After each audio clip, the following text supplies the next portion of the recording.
Les saludo en el amor del Señor. Y damos gracias, ¿cierto?, de poder estar dando culto al Señor y alabando su nombre, ¿cierto? No, es un gozo el poder glorificar a nuestro Señor y todo lo que el Señor ha hecho, ¿cierto?, por cada uno de nosotros. Primeramente, la salvación, ¿cierto? Primeramente, el Señor hizo que nos arrepintiéramos y viéramos hacia la cruz, ¿cierto? Y eso, cuando vamos a la palabra del Señor, vemos que es una obra sobrenatural de parte de Él. Así que, hermanos, hemos estado viendo Apocalipsis y le invito a que volvamos a abrir, ¿cierto?, la Biblia. em, Apocalipsis capítulo 17. Vamos a meditar ahí en la palabra del Señor. ¿Sí? Apocalipsis capítulo 17, ¿ya? Así que, y bueno, solo los primeros 6 versículos vamos a ver ahora de este capítulo. ¿Mm? Así que, hermanos, para explicar eh, en el libro de Apocalipsis, eh, si esto está de un punto de vista futurista, ¿ya? Porque el Señor, ¿cierto?, le dice al apóstol Juan, sella las palabras de esta profecía. Así que hay muchas cosas que no se han cumplido, ¿cierto? Y vemos, bueno, el trono del Señor, capítulo 4, capítulo 5, lo que tiene que ver con la presentación del Cordero, ya que es nuestro Señor Jesucristo. Y de ahí, hermanos, tenemos... Oh, hermano, muchas gracias, hermano. Muchas gracias. Gracias, ¿verdad? Y ahí vemos, hermanos, luego el tiempo de la gran tribulación, en donde se marca una cronología, ¿ya? La cronología primero con la apertura de los 7 sellos, ¿cierto? Un libro que tiene 7 sellos, donde hay distintos juicios. La apertura del séptimo sello da la, el toque de las 7 trompetas, ¿no? Y el toque de la séptima trompeta, ¿cierto? Da las 7 copas de ira, el derramamiento de las 7 copas de ira. Cuando vemos, ¿cierto?, dentro del tiempo de la gran tribulación, eh, la cronología, ¿cierto?, la marca tanto la apertura de los sellos, los juicios de los sellos, luego de las trompetas, luego de las copas, ¿ya? También hemos dicho varias veces que esto es em, cada vez mayor intensidad de juicio y mayor frecuencia. O sea, al principio es solamente, ¿cierto?, la apertura del primer sello y tenemos un caballo blanco, ¿cierto? Dice que hay un caballo blanco y el jinete que sale con corona de rey, pero que tiene un arco en la mano, pero no tiene flecha. ¿Por qué? Porque en realidad él no viene a hacer guerra, sino que es, ¿cierto?, el mejor estadista que va a existir, los va a engañar a todos, ¿cierto? El anticristo, ¿ya? Así que, y eso que uno piensa, oh, qué genial, el gobernante que queríamos tener, ¿no es cierto?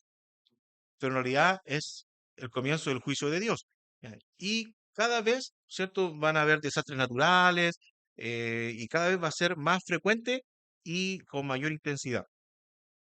Y hay capítulos, hermanos, que no muestran la cronología, sino que muestran un zoom, una explicación, como que el texto vuelve atrás para darnos ahora la misma historia de otra perspectiva. Entonces, en algunos casos, ¿no es cierto?, se habla de ángeles, ¿cierto?, que pregonan, pero también habla, por ejemplo, de las 2 bestias, capítulo 13. Y ahí, ¿cierto?, ya no es cronológico, sino que como que volvemos atrás y va a ser ahora contar la historia, pero desde el punto de vista de Satanás. Entonces ahí en el capítulo 13 tenemos la primera bestia que habla, el capítulo 13, que viene siendo el anticristo, ¿ya? Y tiene la segunda bestia, que viene siendo el falso profeta, que dice la palabra que va a hacer prodigios también, milagros para engañar y para que muchos, ¿cierto?, se conviertan al anticristo, lo vean a él como Dios. Ese, ¿cierto?, es el objetivo del falso profeta. Y el capítulo 17 y el capítulo 18, hermanos, viene siendo también este zoom para poder explicar algunas cosas. Entonces tenemos las copas de ira, que eso está casi al final de la gran tribulación, es, ¿cierto?, un derramamiento muy rápido, las últimas 7 plagas, ¿ya? Y estamos ya, ¿cierto? Y al hacer la séptima copa de ira, lo que viene cronológicamente es que el Señor venga, por cierto, a establecer su reino en la tierra, su segunda venida. Y eso es lo que ocurre en el capítulo 19, cuando viene, ¿cierto? Eh, Capítulo 19, versículo 11, donde dice el jinete del caballo blanco, ya ahí es el momento en que el Señor hace, ¿cierto?, su venida gloriosa, su segunda venida. Entonces tenemos el capítulo 17 y el capítulo 18 que van a hacer otro zoom para poder explicar ahora, eh, digamos, dos, puedo decir, eh, un- dos Babilonias podríamos hablar, ¿ya? Que eso es lo que vamos a ver ahora. Uno es la gran ramera, que es cierto lo que habla el capítulo 17, y lo otro dice ya la caída de Babilonia. Y uno tiende a confundirse un poco porque cuando en el capítulo 17, lo que ya leímos, versículo 5, dice que esta gran ramera tiene un nombre en la frente, ¿ya? Y el nombre dice el misterio, Babilonia la Grande, ¿ya? La madre de las rameras y de las abominaciones de la tierra. Ese es el nombre que tiene en la frente, esa gran ramera. Pero en el capítulo 18 es la gran Babilonia, ¿sí? Entonces, acá, hermanos, hay dos aspectos de la gran Babilonia. Un aspecto que es el aspecto religioso, que tiene que ver con la idolatría, que tiene que ver con rebelión contra Dios, ¿no es cierto?, contra la palabra de Dios. Una cosa es el aspecto religioso y esa es la caída de Babilonia en el capítulo 17. Y lo otro es el aspecto comercial, la parte, ¿cierto?, de sistema bursátil del mundo. Eso es, vendría siendo lo que está descrito en la caída de la Gran Babilonia en el capítulo 18. Entonces aquí tenemos eh, en el capítulo 16 el derramamiento de las copas de ira. ¿Ya? ¿Y qué viene cronológicamente? Que venga el Señor. ¿Ya? Pero sí hay otras cosas que están explicadas. Entonces, ¿qué va a pasar entonces con la gran ramera? Que dice que es también Babilonia la Grande en el aspecto eh, religioso. ¿Ya? ¿Qué va a pasar con la caída de la Gran Babilonia en el aspecto comercial, ya bursátil? Entonces, eso, ambas cosas van a estar bajo el dominio del anticristo. Luego dice ahí en versículo, en el capítulo 19, dice alabanzas en el cielo. Ahí está haciendo también otro zoom. La cena, la boda del Cordero. Eso está pasando, ¿cierto?, en el cielo. ¿Y qué va a pasar en la tierra? La venida del Señor. Así que tenemos, hermanos, esta gran ramera, ya que vamos a ver hoy, esto como por título, quizás no es tan original, dice, pero el juicio de la gran ramera, ¿cierto? Eso es, ¿cierto?, lo que viene en estos primeros versículos, en donde el Señor va a decretar ese juicio a la gran ramera. En Apocalipsis, ¿cierto? Bueno, después vamos a ver cómo se describe la gran ramera y en otra oportunidad el final de esta gran ramera. ¿Eh? Y aquí van a haber dos finales distintos. Si ustedes ven en el capítulo 17, versículo 16, ¿ya? 17 y 16, fíjense que para esta gran ramera o la gran Babilonia, dice, mire, y los 10 cuernos que viste en la bestia, estos aborrecerán a la ramera. O sea, los que están gobernando aborrecen a la ramera y la dejarán desolada y desnuda y devorarán sus carnes y la quemarán con fuego. ¿Ya? Inicialmente la ramera tiene dominio y después los gobiernos aborrecen la ramera. ¿Se fija? Pero cuando nos vamos a la caída de la Gran Babilonia, mm, dice Apocalipsis 18-19, ¿ya? Aquí hay cierto un lamento, ya cuando cae la Babilonia comercial.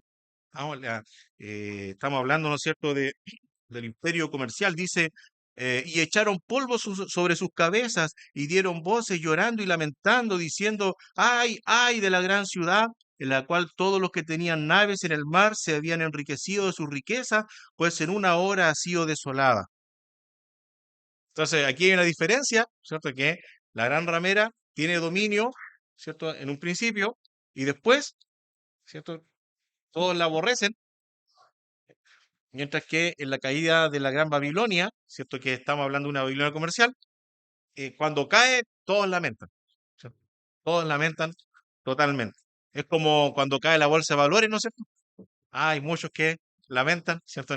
La situación, ya aquí igual, pero acá es cierto, ay, las riquezas, todo se fue, ¿ya? Así que es una diferencia y vamos, ¿cierto? Al texto, vamos a ver eh, primero el anuncio del juicio en los primeros dos versículos, luego la descripción de la gran ramera, versículos 3 y 4, 5 también, y las razones del juicio, versículo 6, aunque en el versículo 4 también habla de razones del juicio.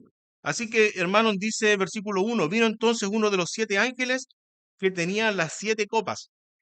Entonces, nos da una idea de cronología, ya que si es uno de los ángeles que tenía las 7 copas, más o menos, ¿cierto? Ya al final de la gran tribulación vienen estos juicios.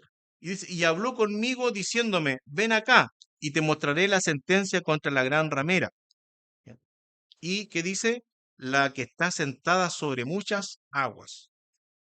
Así que aquí vamos a ver ahora qué es el agua, ya que eso está en el versículo 15. Capítulo 17, versículo 15, que también lo vamos a ver más adelante, dice, me dijo también, las aguas que has visto donde la ramera se sienta son pueblos, muchedumbres, naciones y lenguas. Así que lo que estamos viendo acá es el dominio, ¿cierto?, de esta gran ramera. ¿Ya? Vamos a ver a qué se refiere. Versículo 2 dice, con la cual han fornicado los reyes de la tierra. Los contactos que tiene la gran ramera, ¿fija? Con los reyes de la tierra. O sea, hay un dominio, un poder, ¿ya? Y los moradores de la tierra se han embriagado con el vino de su fornicación. O sea, eh, esta tiene, ¿cierto?, una copa, ¿cierto?, con un vino que embriaga a los moradores de la tierra. Y cuando hablamos de moradores de la tierra, eh, para entenderlo mejor, vamos a irnos a Apocalipsis 13:8. ¿Ya? Este concepto de moradores de la tierra.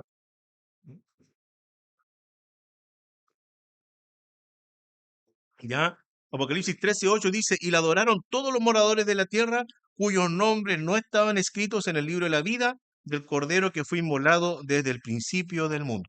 ¿Ya?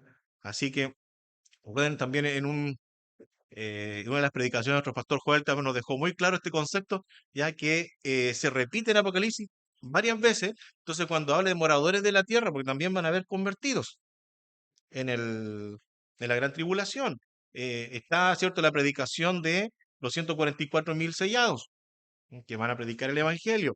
No estamos hablando de todos los de la tierra, pero el morador de la tierra es el que no está, ¿cierto?, interesado en nada de las cosas de Dios, solamente le importa lo de la tierra. ¿Ya? Así que el concepto de moradores de la tierra, obviamente, frente al engaño de la gran ramera, reciben, ¿cierto?, con con los brazos abiertos, ¿cierto?, el engaño de la gran ramera. Sí van a haber eh, personas que se convierten en la gran tribulación, que escuchen el evangelio y que van a ser muertos, van a ser martirizados en el tiempo de la gran tribulación, van a ser perseguidos. Israel también va a ser perseguido en la gran tribulación. ¿Sí? Pero los moradores de la tierra, ellos, ¿cierto? Eh, no van a ser parte, ¿cierto?, del dominio de la gran ramera, van a lamentar por la caída de la gran Babilonia. Ellos son los que se van a marcar con la marca, con el número de la bestia, ¿no es cierto? Ellos son los que participan, los que, ¿cierto?, no toman en cuenta a Dios para nada. ¿Ya? Así que tenemos aquí la gran ramera. Hermano, cuando habla, ¿no es cierto?, de este concepto de gran ramera, vamos a hacer eh, un paralelo, pero también una diferenciación, porque en otros pasajes bíblicos el Señor también habla de adulterio o de fornicación, ¿cierto?, o que se prostituyó Israel. Y aquí lo habla en un sentido espiritual, ¿no? Entonces vamos a ver eso. Eh, en Isaías 1:21,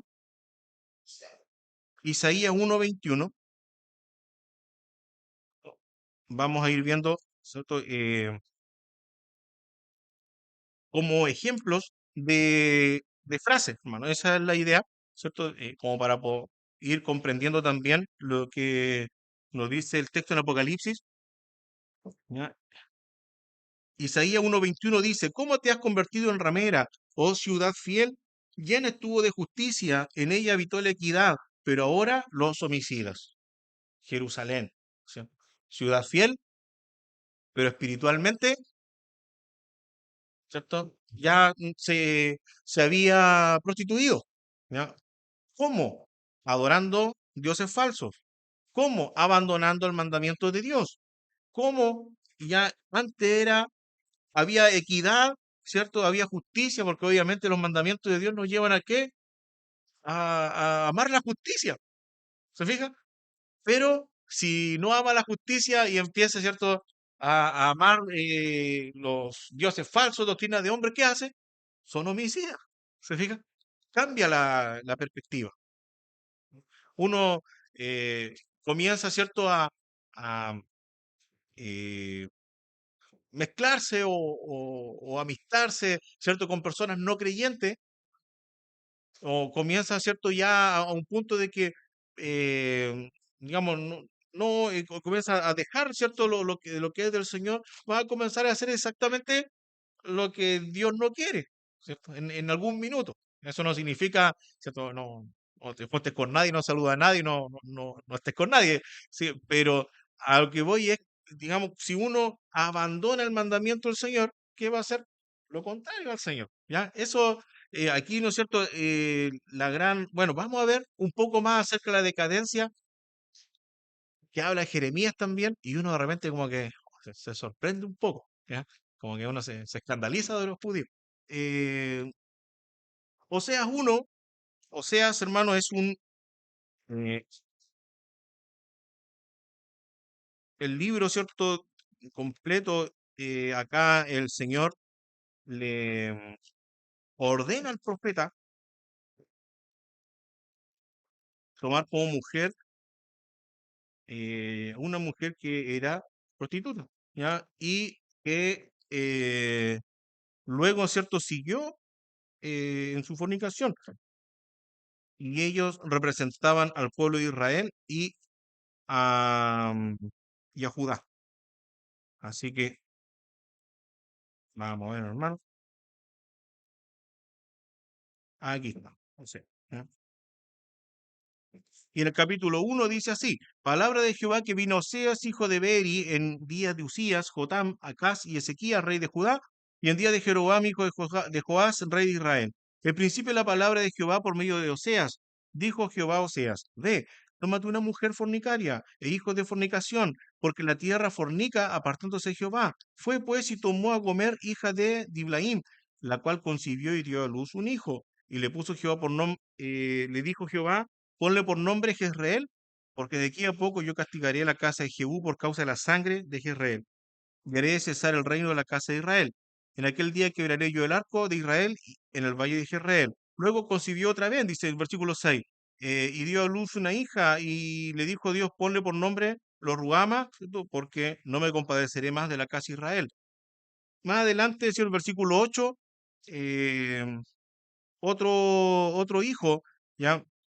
Y ahí, ¿no es cierto?, porque iba a tener compasión, pero lo que pasa aquí, ¿no es cierto?, que con la vida de Oseas, el Señor lo que hace, mira, haz esto, Oseas, y esto va a ser un mensaje para Israel, porque así como la mujer de Israel, ¿cierto?, le era infiel Israel hacia Dios, ¿ya? Y eso es el tenor de todo este libro, ¿ya?, de Oseas. Pero no por eso Dios, ¿cierto? Igual dice: voy a restituir a Israel, a Judá, en este caso, ¿ya? Así que, hermanos, es cierto y lo otro que nosotros tenemos para la iglesia, por ejemplo, Santiago 4:4, que es un versículo, ¿cierto?, que nos habla igual Santiago 4:4, muy conocido. ¿Sí? Dice, oh almas adúlteras, ¿no sabéis que la amistad del mundo es enemistad contra Dios? Cualquiera pues que quiera ser amigo del mundo se constituye enemigo de Dios. Y muchas veces uno tiende a amistarse, por ejemplo, en, no sé, en los deseos, en a- qué quiero, ¿cierto? Si está bajo la voluntad del Señor. Entonces uno comienza de repente a enemistarse contra Dios, ¿cierto? También en nuestro corazón. Y dice que eso es un adulterio, eh, pero de punto de vista espiritual. ¿Ya? Pero ahora, hermanos, le había dicho, vamos a ver semejanza, pero también diferencia. ¿Cuál es la diferencia? ¿Mm? En el caso, ¿cierto?, de creyentes o en el caso de Israel, habla mucho de adulterio. ¿Por qué? Porque con Israel había un pacto. ¿Eh? Con el creyente es una persona que ha conocido a Dios, pero que está, ¿cierto?, el mundo, ¿cierto?, deseando cosas en su corazón, en el mundo, pero en el caso de los moradores de la tierra, ellos no conocen a Dios, no hay pacto. ¿Eh? Entonces es solamente, eh, hablemos por decirlo, inmoralidad desde el punto de vista espiritual. ¿No es cierto? Es cierto, solo la gran ramera. ¿Eh? Y ese concepto también el Señor lo usa, por ejemplo, en la profecía contra Tiro, dice, ya que son solo, ¿cierto? Como no usa el término adulterio. En otras profecías, cuando se trata de gentiles, Nínive, para Nínive, en Nahum también, ¿no? Pues, ellos, y entonces, en este concepto, hermanos, tiene que ver con qué, con el poder, digamos, no seguir la verdad. Ese es el concepto. No obedecer a Dios, no creer la verdad del Señor, ni convertirse al Señor, sino que creer cualquier otra cosa que no sea el Señor. Uno dice, oye, pero eso siempre pasa. Mm. Eh, Veamos si en la televisión habrá algún programa en donde abran la Biblia. No, un matinal que alguien hable, ¿cierto? No, ¿a dónde? ¿Cierto? Cualquier otra cosa, ¿cierto? El tarot, las creencias, la cultura, lo que hacen, no sé, los sacerdotes chinos, etcétera. Cualquier otra cosa es valioso, pero el abrir la escritura, ajá, eso no. ¿Se fija?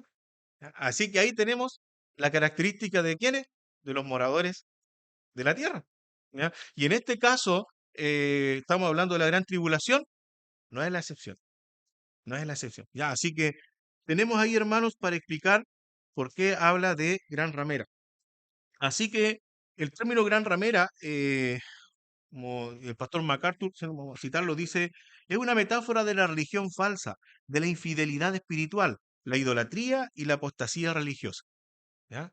Así que ahí ya nos queda, ¿cierto?, mucho más claro, y los otros versículos es como servir de ejemplo, pero también hacer las diferenciaciones. ¿Ya? Así que, hermanos, una cosa que eh, también se puede encontrar como distintos puntos de vista, porque en el versículo 5 dice que la gran ramera, ¿cierto? El nombre que tiene en la frente dice un misterio, Babilonia la Grande. Entonces, ¿qué es Babilonia? ¿Eh? Entonces aquí tenemos, no sé, tres puntos de vista, ¿ya? ¿Es Babilonia en forma literal? ¿Se refiere a Roma? ¿O es, cierto, un sistema político-religioso a nivel mundial? ¿Ya? Son los tres puntos de vista, ¿ya? Si es Babilonia literal, tendría que entonces, porque en este minuto eh, hubo una persona que quiso reconstruir Babilonia. No sé si se acuerdan. ¿Sí? En los años 80 había alguien que gastó mucho dinero, el pueblo estaba empobrecido, ¿cierto? Que el pueblo de Irak estaba, pero en la cuerera, pero sí se gastaba muchos millones, ¿cierto? Saddam Hussein. Él quiso reconstruir Babilonia y en parte la reconstruyó, tuvo muchas críticas, ¿no es cierto? Porque decían, bueno, no jode las ruinas originales, ¿no es cierto? Y él quiso reconstruir y le ponía a los ladrillos su nombre, ¿ya? Pero esta reconstrucción solamente ha sido como una forma turística, ¿cierto? Hay gente que va para allá y se saca fotitos, pero de vivir, ahí no vive nadie, ¿ya? Y eso se lo digo porque las profecías bíblicas así lo dicen, ¿ya? Entonces, para poder decir que es Babilonia literal, tendría que reconstruirse Babilonia. ¿Mm? Entonces, aquí, hermanos, hay temas, por ejemplo, cuando uno habla en 2 Tesalonicenses 2 que dice que el anticristo se sienta en el templo de Dios y se hace pasar por Dios, uno dice, bueno, el templo de Dios está en Jerusalén. ¿Sí? Y para eso necesitamos que se reconstruya Jerusalén y se reconstruya el templo. ¿Sí? Imagínense, bueno, el Estado judío es del año 1968, por ahí. Imagínense un hermano en el año 1700 que decía, bueno, para esto es necesario que se reconstruya Jerusalén, para que sea literal.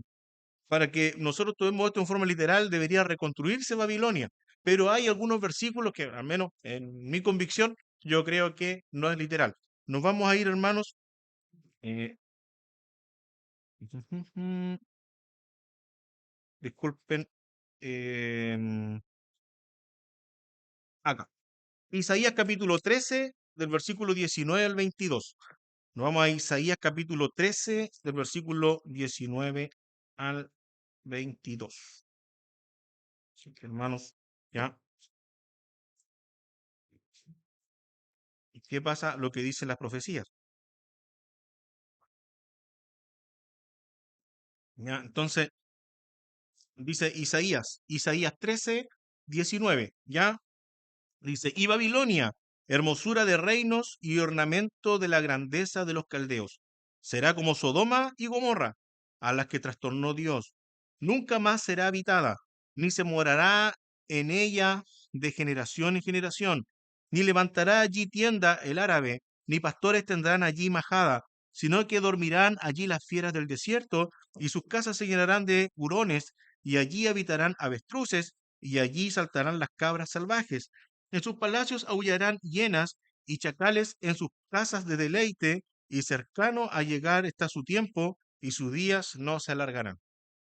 Entonces, si se reconstruye literalmente Babilonia, no tendría que tomar esta profecía de una manera figurada, ¿cierto? Espiritualizar, ¿me entiendes? Pero si la profecía, ¿cierto?, es literal, dice que nunca más va a ser habitada.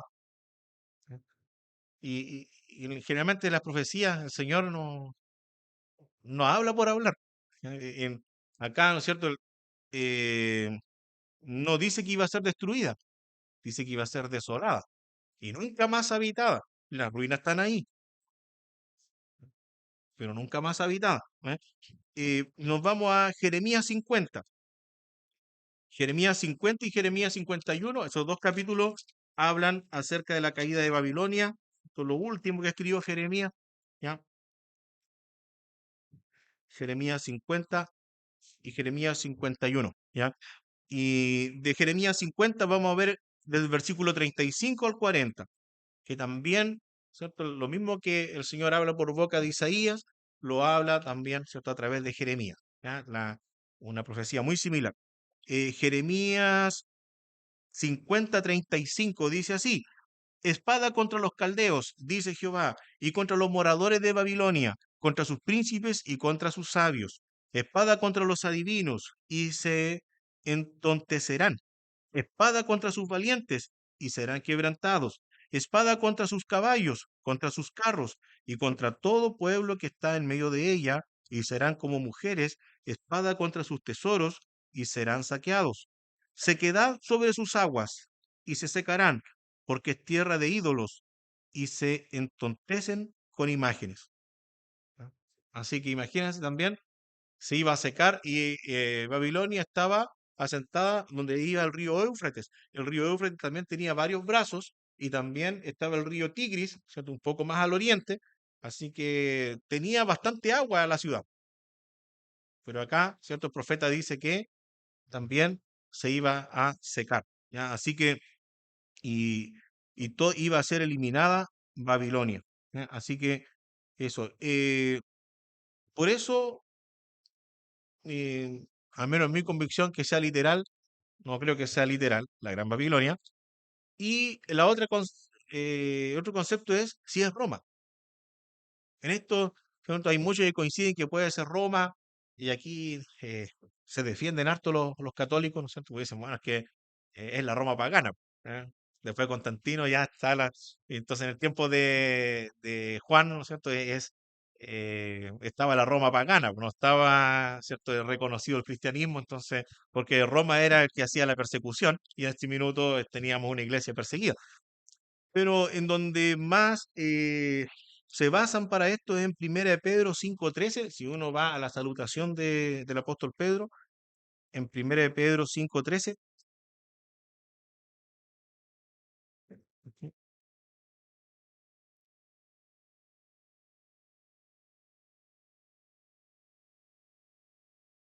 ¿ya?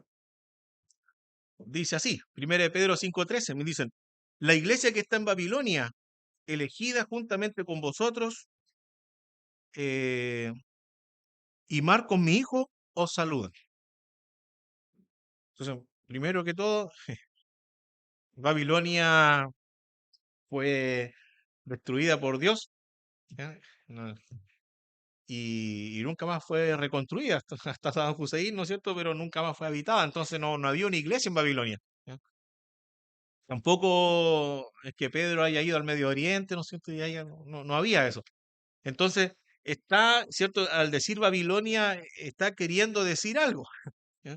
Y lo más probable es que se refiera a la iglesia de Roma. ¿Ya? Le llama Babilonia. ¿Ya?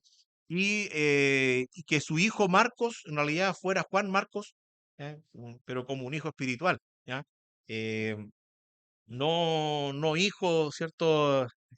Así como de él, sino como un hijo espiritual, ¿ya? Juan Marcos, que se sabe, ¿cierto? Por la tradición que el Evangelio según San Marcos fue escrito por el hermano Juan Marcos, eh, que son las predicaciones del apóstol Pedro.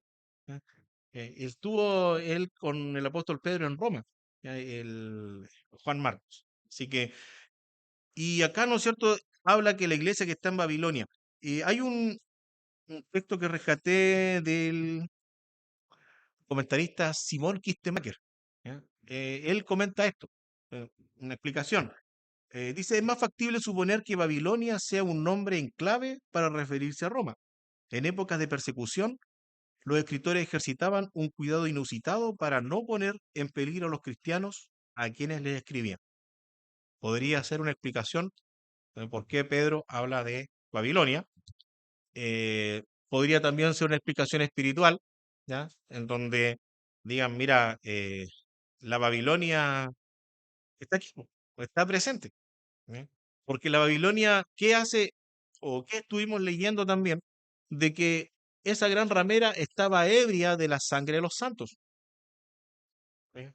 Así que pudiera ser, ¿cierto?, que también se refiera a la persecución. Pero aquí, ¿no es cierto?, habla de la iglesia que está en Babilonia. En Babilonia no hubo ninguna iglesia. ¿Ya?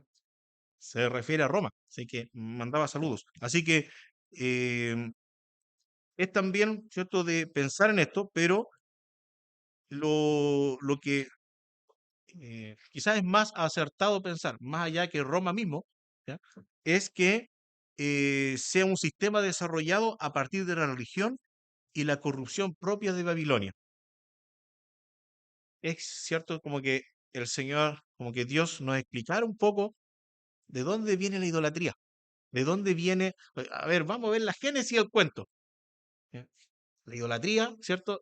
Vamos a ver, claro, en Babilonia comenzó, comenzó esto. Primero, hermano, la idolatría y la desobediencia, la rebelión contra Dios, viene el corazón humano, ¿cierto? Pero estamos hablando, ¿cierto? Más historia. Aquí, ¿cierto? En Babilonia comenzó esto. ¿Y qué hace? Se hereda esto, esto y esto. Y entonces hay una idolatría, un sistema, ¿cierto? Religioso, mentiroso, ¿ya?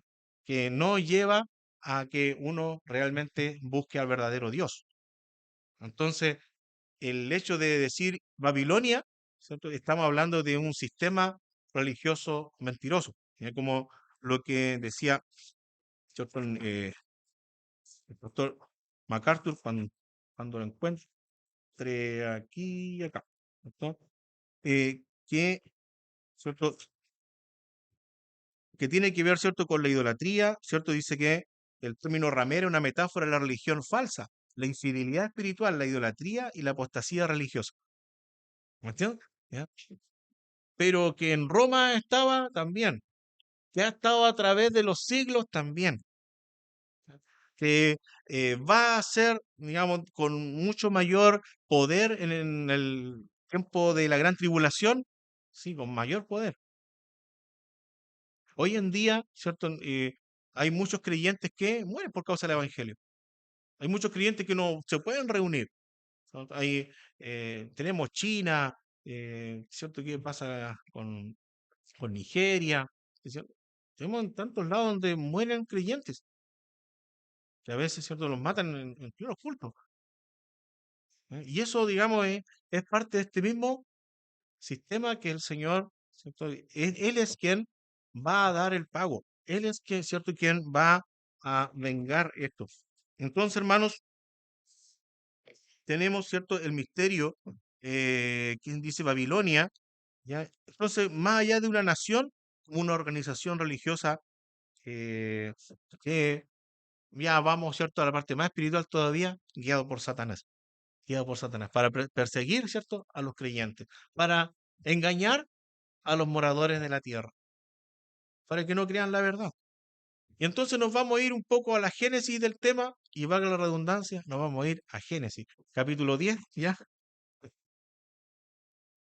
¿Ya? Porque el Señor identifica a cierta Babilonia en esto, ¿ya? Entonces nos vamos a ir a Génesis capítulo 10 y en el versículo 9, ¿ya? Génesis capítulo 10, versículo 9. Dice así. Vamos al versículo 8 mejor, para que esté el nombre de la persona. Dice, y Cusa engendró a Nimrod, quien llegó a ser el primer poderoso en la tierra. Este fue vigoroso cazador delante de Jehová, por lo cual se dice, así como Nimrod, vigoroso cazador delante de Jehová, y fue el comienzo de su reino Babel, Erec, Akkad y Calne en la tierra de Sinar. Así que fue Nimrod quien fue el primer poderoso, ¿cierto? El primer, ¿cómo decirlo? Emperador, no sé, el primero que empezó a tener personas a su cargo, ¿ya? Nimrod, pero dice que fuerte cazador delante de Jehová, otros, ¿cierto? Dice que podría ser mejor traducción contra Jehová, ¿ya? Porque lo que había en Nimrod no era justamente ser un siervo de Jehová, ni obedecer a Jehová, sino que todo lo contrario, una persona totalmente en contra de Jehová, ¿ya? Y Nimrod, bueno, él fue descendiente de Cam.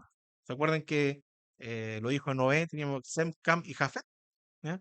Y él fue descendiente de Cam. ¿Ya? Así que Nimrod es, ¿cierto?, quien eh, con toda seguridad es quien está gobernando y quien está, ¿cierto?, agrupando a estas personas para Génesis capítulo 11. La muy conocida historia, ¿no es cierto? La Torre de Babel. ¿Ya? Babel es el inicio de Babilonia. Primero fue Babel, pero terminó siendo Babilonia. Ese fue este es el inicio. Entonces nos vamos a Génesis capítulo 11, dice así. Tenía entonces toda la tierra una sola lengua y unas mismas palabras. Y aconteció que cuando salieron de oriente, hallaron una llanura en la tierra de Sinar y se establecieron allí. ¿Sí? Y se dijeron unos a otros, vamos, hagamos ladrillo y cozámoslos con fuego, y les sirvió el ladrillo en lugar de piedra y el asfalto en lugar de mezcla. Así que aquí, ¿cierto? Hay quizás si uno construye en piedra, puede hacer una cierta construcción, pero esto les permitió construir más alto, hacer ciertos edificios mejores. Aquí hay em, podríamos decir, una evolución de lo, de los sistemas de construcción, ¿cierto? Eh, mm, pero, ¿qué pasó en estas personas? Mm, Hagamos, ¿no es cierto?, una gran torre. Lo que hay aquí, ¿no es cierto?, bueno, tenemos ahora, ¿cierto?, mejores medios, mejor tecnología. Lo que podemos hacer aquí, ¿no es cierto?, es hacer una gran torre. Lo que hay aquí es soberbia, hermanos. En estas personas hay una soberbia contra Dios. Entonces, sigamos leyendo. Dice, versículo 4, y dijeron, vamos, edifiquemos una ciudad y una torre, cuya cúspide llegue al cielo. Obviamente que eso es figurado, ¿no? No van a llegar así, "Uy, ahí está el espacio", no, no, ¿cierto? Es figurado. Pero ellos quieren hacer algo alto. Y hagámonos un nombre por si fuéramos esparcidos sobre la faz de la tierra. Entonces, ellos sabían de que tenían una orden de parte de Dios. Nos vamos a ir a Génesis 9:1, el pacto de Dios con Noé. Fíjense, Génesis 9:1. ¿Ya? Estamos, Génesis 9:1 dice, bendijo Dios a Noé y a sus hijos y les dijo, fructificad y multiplicaos. ¿Y qué más? Llenar la tierra. Lo que ellos tenían que hacer era llenar la tierra.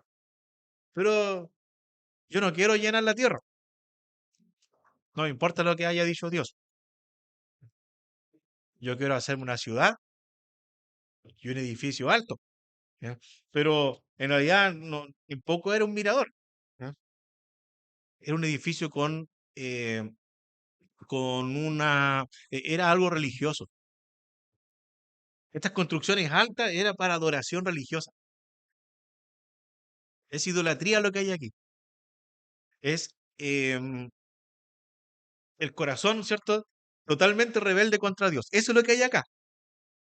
Y ellos sabían de que estaban mal contra Dios porque dicen, mira, hagamos esto, hagámonos un nombre, nos identificamos, por si es que somos esparcidos, porque yo sé que estoy desobedeciendo a Dios. ¿Me entiendes? Yo sé que Dios me dijo, llené la tierra, pero nos vamos a quedar aquí. Una vez, si somos esparcidos, bueno, hacemos un nombre, ¿no es cierto? Y si hay que adorar, volvemos aquí mismo. ¿Ah?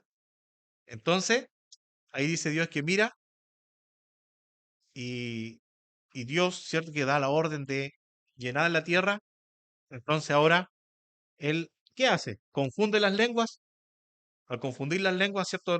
No se entienden y empiezan a juntarse con los que se entendían y que de esa forma los esparcen. ¿Se fija?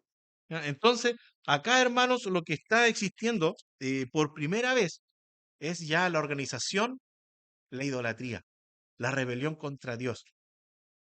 En- de un- Bueno, uno dice, bueno, si Eva, ¿cierto?, comió el fruto, igual se rebeló contra Dios, pues Adán también.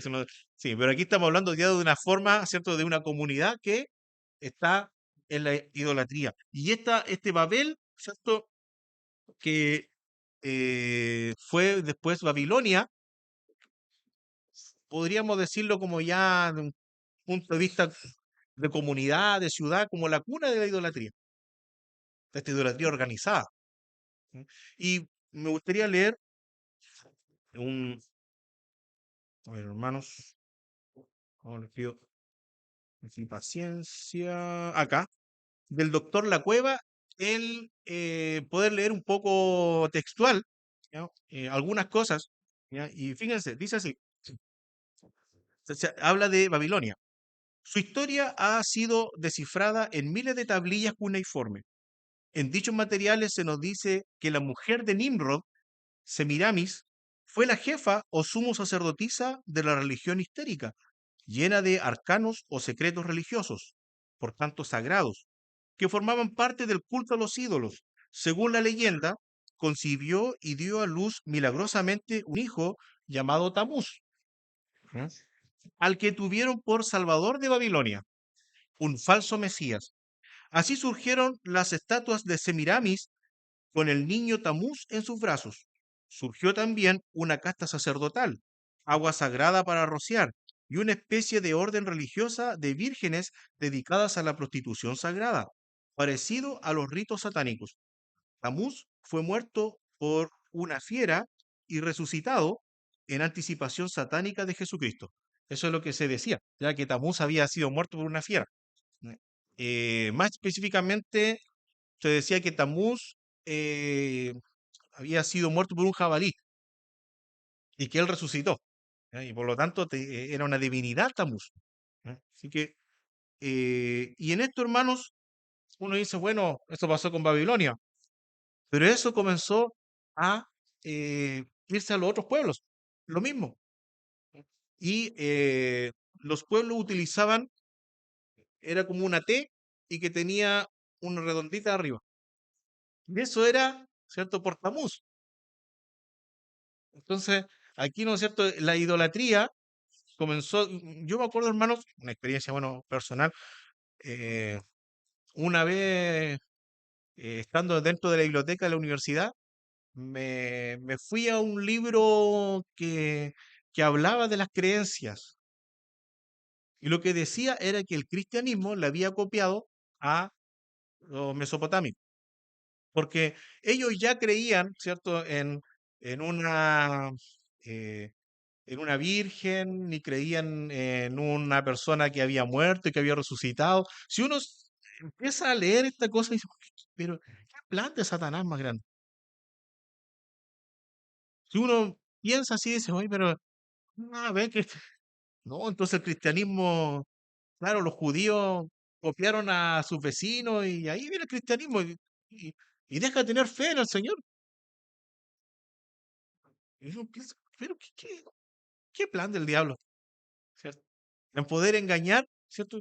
Tamuz había sido muerto, según la leyenda, y resucitado, y era la divinidad. ¿Ya? Y Semiramis era, ¿cierto?, la mamá de Tamuz y era también, ¿cierto?, considerada como ¿cierto?, una mujer ya con cierta divinidad. Así que, y uno dice, hermanos, eh, ¿qué tiene que ver con los judíos o qué tiene que ver con el engaño? Y vamos a irnos, miren, eh, Ezequiel capítulo 8. ¿Ya? Fíjense, Ezequiel capítulo 8. Hermanos, disculpen que me demore en esto, pero son temas también que ayudan mucho a entender, ¿no es cierto?, y a veces a entender el juicio de Dios. ¿Por qué el Señor es tan severo? ¿Sí? Ezequiel capítulo 8, versículo 14. Bueno, para explicar Ezequiel, hermanos, eh, Ezequiel es un profeta que está cautivo en Babilonia. Él no está en Jerusalén. Entonces él ve el templo y todo, pero son visiones. Él está en el espíritu. El Señor le muestra profecías a él en el espíritu. ¿No? A veces estaba en el río Quebar, allá en Babilonia. Aquí en este caso estaba en su casa, pero en Babilonia. ¿Ya? Él es un cautivo. Él fue llevado, ¿cierto?, de Judá a Babilonia. ¿Ya? Y allá, ¿cierto? Por eso que es un profeta exílico. ¿Ya? Está en el exilio Ezequiel. No está en Jerusalén. Y entonces él es llevado en el espíritu. ¿Ya? Em, y en el espíritu el Señor le muestra espiritualmente cómo está el pueblo. ¿Ya? Y aquí, ¿no es cierto? Dentro del versículo 14 dice, pero esto es en el espíritu, es espiritual. Él está viendo pues, el corazón de las mujeres en Israel. ¿Ya? Y dice, y me llevó a la entrada de la puerta de la casa de Jehová, que está al norte, y he aquí mujeres que estaban allí sentadas endechando a Tamuz. Son mujeres judías, no son babilónicas. Están en plena idolatría. Y lo que pasaba, ¿no es cierto?, con Tamuz, que como una fecha, ¿cierto?, había que se celebraba la muerte de Tamuz y la resurrección de Tamuz, se lloraba por Tamuz 40 días, por su muerte. Y en eso estaban las mujeres. Sí, bueno, hermanos, habla de los sacerdotes, ya que tenían imágenes idolátricas en su recámara. Habla de los varones, ¿no es cierto? Aquí está hablando, lo que está haciendo aquí el Señor es decir, mira, esta es la realidad espiritual, ¿ya? De los judíos, ¿ya? Ustedes están hablando bueno, en el exilio, ¿no es cierto? Porque están en el exilio. Esta es la realidad espiritual. El Señor también habla de restauración en el caso de Ezequiel, pero acá, ¿cierto? Imagínense lo que era de Babilonia, ¿ah? Lo están practicando las mujeres judías. Entonces, acá el tema está en que eh, el sistema religioso falso de Babilonia, ¿ya? O de alguna manera la falsedad, va entrando también, ¿cierto? Y va contaminando. Entonces, ¿por qué? ¿Qué pasa con los reyes de la tierra? ¿Qué pasa con los moradores de la tierra? Se van embriagando, ¿cierto? De la copa, del vino, ¿cierto? De esta ramera, y están embriagados, ¿cierto? Con ella, pero no con la verdad de Dios, para nada. Cualquier falsedad sí, la verdad de Dios no. Sí son los moradores de la tierra. Hermanos, Jeremías 7:18, Jeremías 7:18, aquí hay una, eh, se habla de la reina del cielo, la reina del cielo, ¿ya? Que tenía que ver, ¿no es cierto?, con una diosa falsa, que era de la fertilidad, que era de eh, la sensualidad, y lo que hacían los judíos era adorar la diosa, la reina del cielo. Eso hacían. Oiga. Y uno dice, ay, pero ¿cómo? ¿Cómo llegan a eso? Es poco a poco, aceptando poco a poco, ¿cierto? El no manteniéndose, ¿no es cierto?, firme en lo que dice el Señor en su palabra y aceptando poco a poco, ¿cierto?, las cosas del mundo. Va corriendo, ¿no es cierto?, el cerco, ahí las filosofías del mundo. Entonces, vamos, Jeremías capítulo 7 versículo 18 dice así, eh, los hijos recogen leña, los padres encienden fuego y las mujeres amasan la masa para hacer tortas a la reina del cielo y para hacer ofrenda a dioses ajenos para provocarme a ira. Toda la familia, ¿se fija? Para hacer holocausto al Señor, nada. Pero para ofrecer a la reina del cielo, ¿ya? Imagínense, hermano, eh, puede incluso hasta dar pena la situación espiritual en que estaba Israel. Esto antes que se fuera el exilio. Eh, Jeremías 44, Jeremías 44, el versículo 17 al 19.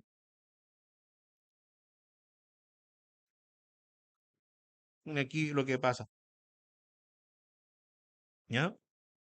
Cuando se habla de la reina del cielo, algunos teólogos también hacen conexión a Semiramis, que era como la mamá de Tamuz, que va como evolucionando en el tiempo en cuanto a nombres y todo. Pero aquí están ya, ¿cierto?, adorando a alguien, a una diosa falsa.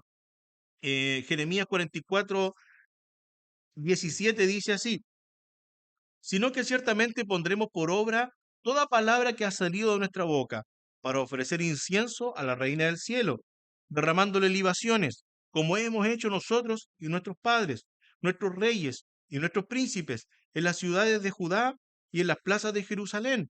Y tuvimos abundancia de pan, y estuvimos alegres, y no vimos mal alguno. Nos bendijo la reina del cielo. ¿eh? Por eso estábamos súper bien. ¿Ya? Y fíjense, versículo 18. Más desde que dejamos de ofrecer incienso a la reina del cielo y de derramarle libaciones, nos falta todo.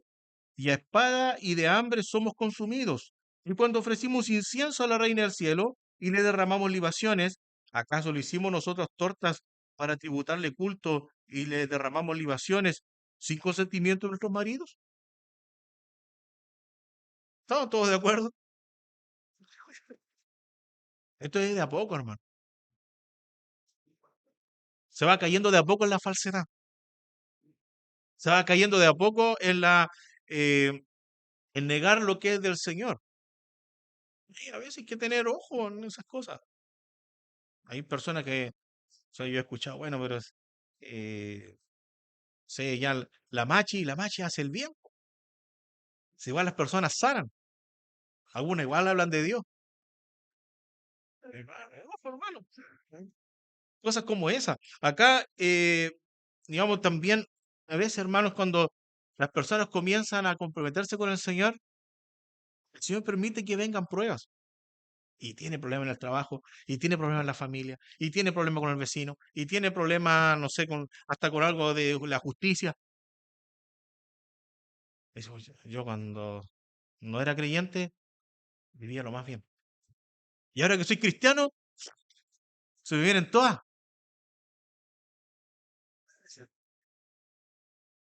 Pero la verdad, el Señor es una sola, hermano. eh, Esas cosas, como que las circunstancias, ¿cierto? No nos hagan caer, sino que al contrario, si el Señor, eh, tú eres cierto quien soberano de todo. Entonces acá pasaba, ¿cierto? Igual, hoy nosotros dejamos de ofrecer libación y sacrificio a la reina del cielo, y miren, no hay cosecha, tenemos guerra, ¿cierto? Totalmente errado. Pero uno a veces se sorprende de Israel y después uno piensa, y yo, ¿cierto? Es uno se sorprende tanto de Israel y yo caeré en algunas cosas, las cosas que están escritas son para también estimularnos, hermano. Así que vamos a avanzar, sí, y ahora sí, ¿cierto? Eh, un poco más rápido, ¿sí? Nos vamos a ir a Apocalipsis, ya nos queda muy poquito, hermano. ¿Sí? Ya, disculpa, que se alarga un poco, ¿ya? Pero Apocalipsis capítulo 17. Y en el versículo 3, ya, aquí vamos a ir un poco más rapidito porque vamos a profundizar más en las próximas veces, dice, y me llevó en el espíritu al desierto y vi a una mujer sentada sobre una bestia escarlata llena de nombres de blasfemia. Así que acá, ¿no es cierto? El Señor le dice, mira, va a ver la, eh, el juicio sobre la gran ramera y ahora, ¿cierto? Ya en la visión lo lleva al desierto, ¿ya? Lo lleva al desierto a Juan, pero en la visión, ¿ya? No es que Juan, ¿cierto? Se traslada en el desierto. Al desierto es una visión. Y en ese desierto ella ve, ¿cierto? A una mujer, viene siendo la ramera, y que está sobre esta bestia escarlata que viene siendo el anticristo. Esta bestia escarlata. La bestia dice que tenía 7 cabezas y 10 cuernos, que coincide con Apocalipsis capítulo 13, la primera bestia. ¿Ya? Entonces, ¿qué tenemos aquí? Esta ramera tiene dominio sobre muchas aguas, gentes, lenguas, de toda nación. ¿Ya? Todo, ¿cierto? Eh, ¿Cómo puede no estar de acuerdo con esta religión mundial, ¿no es cierto? Es lo más razonable. ¿Ya? Tiene dominio sobre reyes, ¿ya? Todo tipo de gobernantes, tiene dominio. ¿Ya? Y está, ¿cierto? A caballo, se puede decir, sobre la bestia, que viene siendo el anticristo. Entonces, en un principio, aparentemente, tiene dominio. Nada más que eh, el anticristo parte como un jinete del caballo blanco, pero con arco sin flecha. Él parte engañando. Así que el sistema religioso pagano es su aliado. Pero el objetivo del anticristo es él sentarse en el trono de Dios y él ser adorado como Dios. Así que ahí ya la ramera le deja de servir.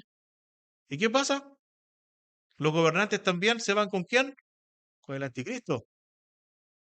Y por lo tanto la ramera, todos la aborrecen.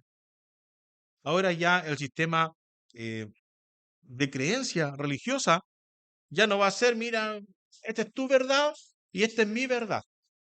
Así es hoy en día, ¿no es cierto? Bueno, si tú crees en Dios, bueno, ya mira, está bien, pero o sea, tú crees en el cielo y en el infierno, está bien, es tu verdad. Mi verdad, ¿no es cierto?, es que Sí, nosotros acá nos vamos a ir, o sea, todos van a un lugar feliz, incluso los perros. Ya, eso es mi verdad, ¿cierto? O sea, ¿me entiendes? Pero eh, luego todo el sistema religioso pagano va a ser a qué? A que tienes que adorar a la bestia, el anticristo. No hay como el anticristo. Tienes que adorar al anticristo. Él va a ser, ¿no es cierto? Amén, dice el pastor. Todo va a ir hacia allá. Y, hermanos, acuérdense que habíamos visto anteriormente la Trinidad satánica, la copia, porque teníamos la Trinidad divina, Dios Padre, el Hijo Jesucristo, el Espíritu Santo. El Espíritu Santo, ¿se acuerda que sella para qué? Para salvación. Los que son sellados por el Espíritu Santo son de Dios. Tenemos la Trinidad satánica por otro lado. El dragón, que es el diablo, ¿cierto?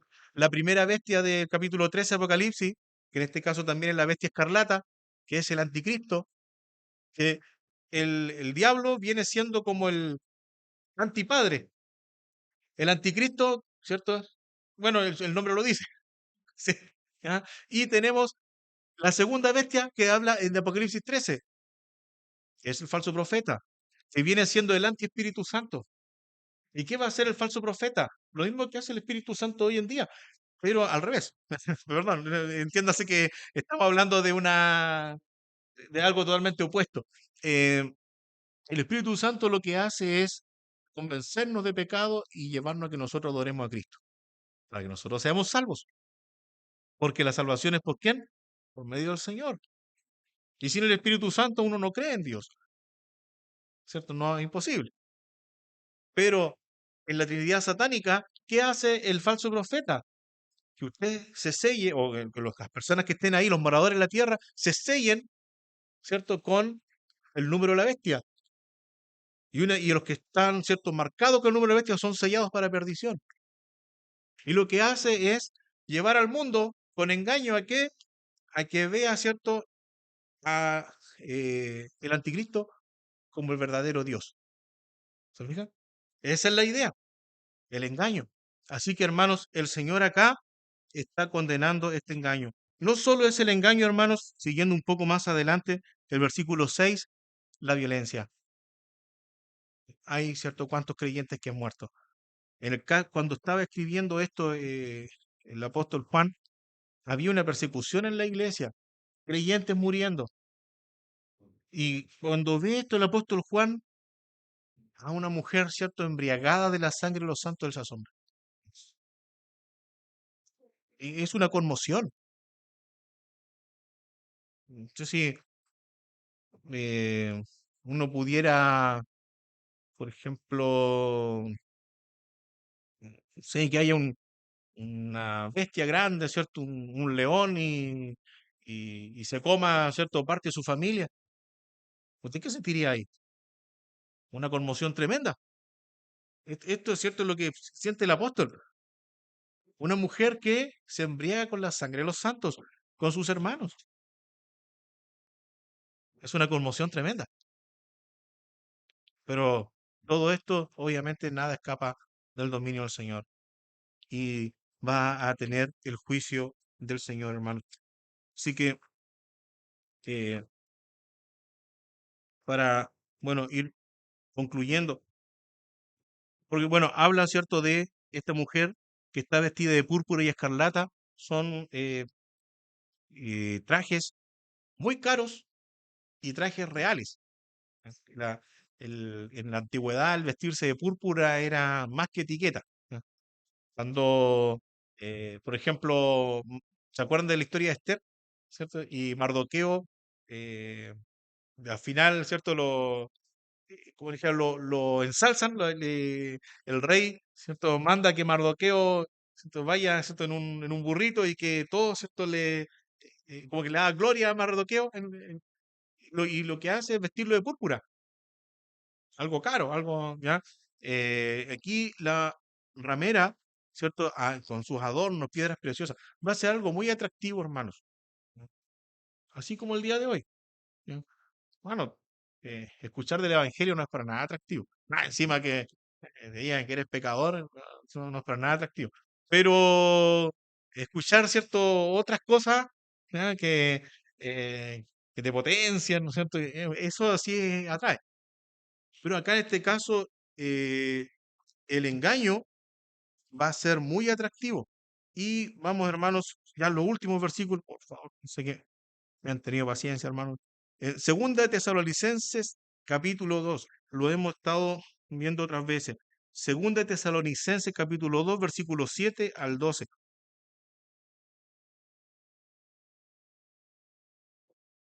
¿No? Segunda de Tesalonicenses, capítulo 2 habla de la manifestación del hombre pecado, que en este caso es el anticristo, la primera bestia. ¿Sí? Pero aquí vemos el engaño y vemos que Dios permite el engaño por un juicio. El juicio de Dios es que no puedan ver la verdad. Increíble. Versículo 7 dice, porque ya está en acción el misterio de iniquidad, solo que hay al presente, solo que hay quien al presente lo detiene hasta que él a su vez sea quitado de en medio. Y entonces se manifestará aquel inicuo, a quien el Señor matará con el espíritu de su boca y destruirá con el resplandor de su venida. Eso es el anticristo. Inicuo cuyo advenimiento es por obra de Satanás, con gran poder y señales y prodigios mentirosos. Va a ser milagro. Ya el falso profeta va a ser milagro. Va a ser muy difícil no creer. Y con todo engaño de iniquidad para los que se pierden, por cuanto no recibieron el amor de la verdad para ser salvos. ¿Sí? Por rechazar la verdad, el Señor, ¿cierto? En su justicia, les va a colocar ahora que las personas que hablan el error más encima hagan milagros. Terrible. ¿Ya? Vamos, por esto Dios les envía un poder engañoso para que crean la mentira, a fin de que sean condenados todos los que no creyeron en la verdad, sino que se complacieron en la injusticia. Es complejo, ¿cierto? Cuando uno se habla algo y a uno no le cree, ¿no? Eso le ha pasado, que no le creen. Cuando Dios habla la verdad, ¿cierto? Y no le cree a Dios, es terrible. ¿Se fijan? Cuando Dios está diciendo, este es el camino a la salvación y no le cree, entonces Dios dice, bueno, si es así, sigue tu camino. Es terrible. Ah, si no quieres creer en la verdad, entonces con mayor razón crea la mentira, pero que va a ser para condenación eterna. Es tremendo, tremendo, el juicio del Señor. Aquí, ¿no es cierto? Esta gran ramera es parte del juicio del Señor. Está, ¿cierto? Engañando al mundo. Así que, hermanos, en conclusiones de todo lo que hemos hablado, ¿ya? Eh, cuando fue, ¿cierto? Babel, la soberbia llevó al hombre a adorar, a no adorar a Dios, perdón. Y esto es su propia perdición. Y a veces, ¿cierto? Hay que tener ojo. Cuando la empresa va bien, ¿no?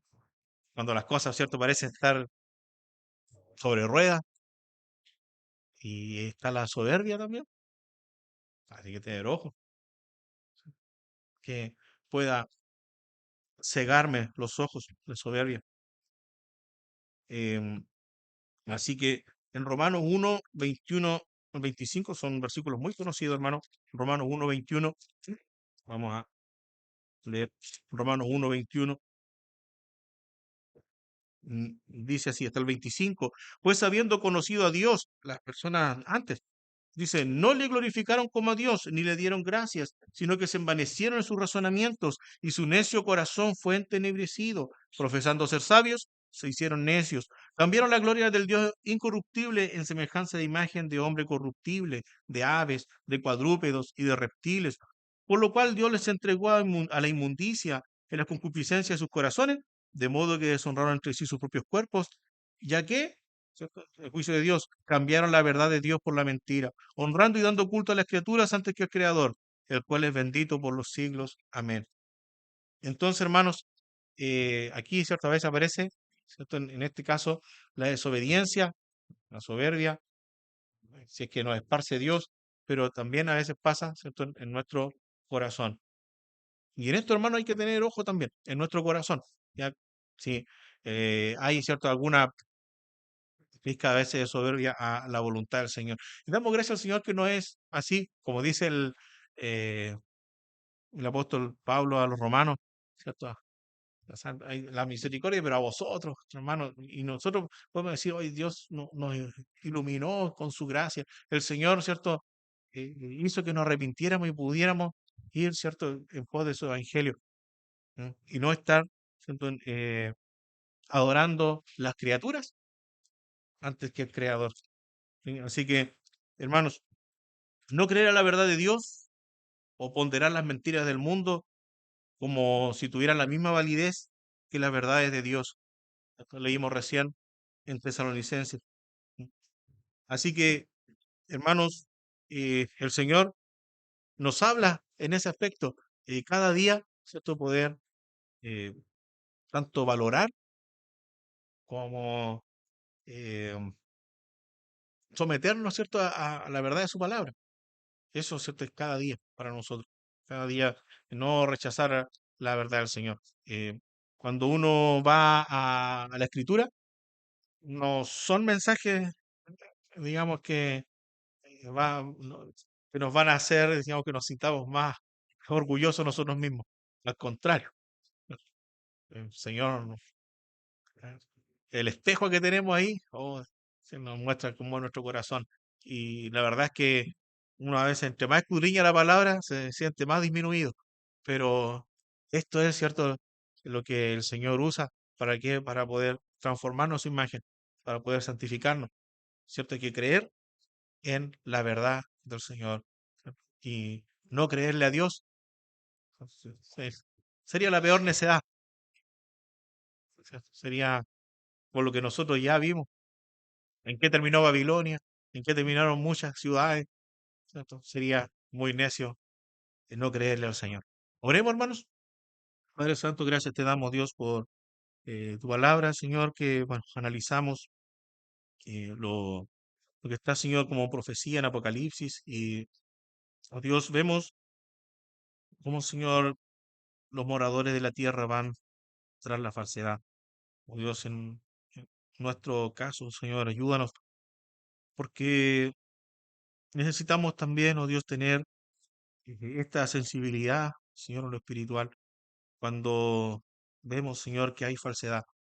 Oh, Señor, cuando hay una enseñanza que es en contra de tu voluntad, o cuando hay corrientes del mundo, Señor, que a veces se meten en las iglesias o a veces quieren, Señor, cuestionar tus verdades bíblicas. Señor, que las verdades bíblicas sean, oh Dios, lo primordial en nuestras vidas. Todo lo demás, Señor, es pasajero.